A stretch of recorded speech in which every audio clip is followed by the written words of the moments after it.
தற்காப்பு கலை என்பது ஆண்களுக்கு தான் என்ற நிலை மாறி தற்போது பெண்களுக்கும் கற்று வருகின்றனர். அந்த வகையில் டெல்லியில் தற்காப்பு கலைகளை கற்றுவரும் பெண்கள் குறித்து தற்பொழுது பார்க்கலாம். டெல்லியில் சப்தர்ஜங் என்ற இடத்தில் இருக்கும் கிராஸ் டெரியின் என்கிற தற்காப்பு கலை கற்கும் இடம் இது. பாக்ஸிங், முவாதாய், ஜியூ ஜிட்சு போன்ற கலைகளுக்கு இங்கு பயிற்சி வழங்கப்படுகிறது. தற்போது உலக அரங்கில் பிரபலமாகி வரும் மிக்ஸ்டு மார்ஷியல் ஆர்ட்ஸ் எனப்படும் தற்காப்பு கலைகளை இணைத்து செய்யும் MMA பயிற்சியும் இங்கு வழங்கப்படுகிறது.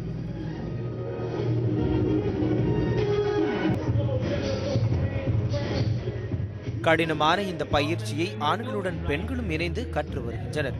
உடலை வருத்தி செய்யும் உடற்பயிற்சி, தற்காப்பு பயிற்சி என அனைத்திலும் ஆர்வமாக இந்த பெண்களும் ஈடுபடுகின்றனர்.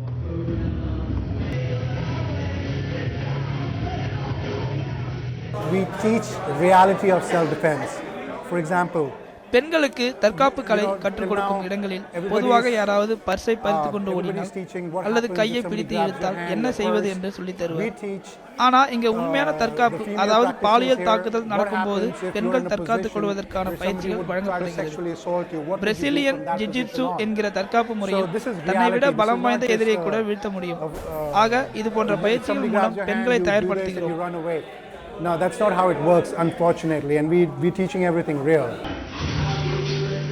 பெண்களுக்கான பாதுகாப்பை உறுதி செய்ய பல இடங்களில் சிசிடிவி கண்காணிப்பு உள்ளிட்ட பலவற்றை அரசாங்கம் செய்து வருகிறது. ஆனால் சிசிடிவி போன்ற கருவிகள் மூலமாக குற்றம் நடந்த பிறகு சம்பவத்தை அறிந்து கொள்ள முடியுமே தவிர அதனை தடுப்பது மிகவும் கடினமே.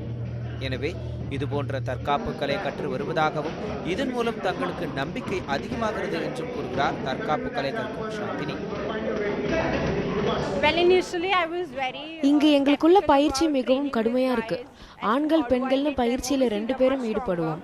முந்தையெல்லாம் ஆண்கள் கூட பயிற்சி எடுக்கும் போது அவங்களை எப்படி அடிக்கிறது, எப்படி சண்டை போடுறதுன்னு ஒரு வித தயக்கம் இருக்கும். ஆனா இப்போ அவங்கள ஜெயிச்சிடலாம்ங்கிற நம்பிக்கை வந்திருக்கு. எல்லாத்துக்கும் டெக்னிக் தான் முக்கியம். டெல்லி போன்ற பெருநகரங்களில் பெண்களுக்கான பாதுகாப்பு பல நேரங்களில் கேள்விக்குறியாக உள்ள நிலையில் இதுபோன்ற தற்காப்பு கலைகளை கற்பது பெண்களுக்கு மிகவும் முக்கியம் என்றும் இதனை அரசாங்கம் பள்ளி கல்லூரிகளில் கற்கும் ஏற்பாட்டை கூட செய்யலாம் எனவும் பயிற்சிக்கு வரும் பெண்கள் தெரிவிக்கின்றனர். இது போன்ற கடினமான பயிற்சிகள், தற்காப்பு கலைகள் மூலமாக தங்கள் பாதுகாப்பினை உறுதி செய்யும் பொறுப்பினை இந்த பெண்கள் ஏற்றுக்கொண்டுள்ளனர். இதன் மூலமாக அவர்களின் உடல் அளவில் பலம் அதிகரிப்பதுடன் மனதளவிலும் தைரியம் ஏற்படுகிறது என்பதே உண்மை. Stanley John, news 7 Tamil, new Delhi.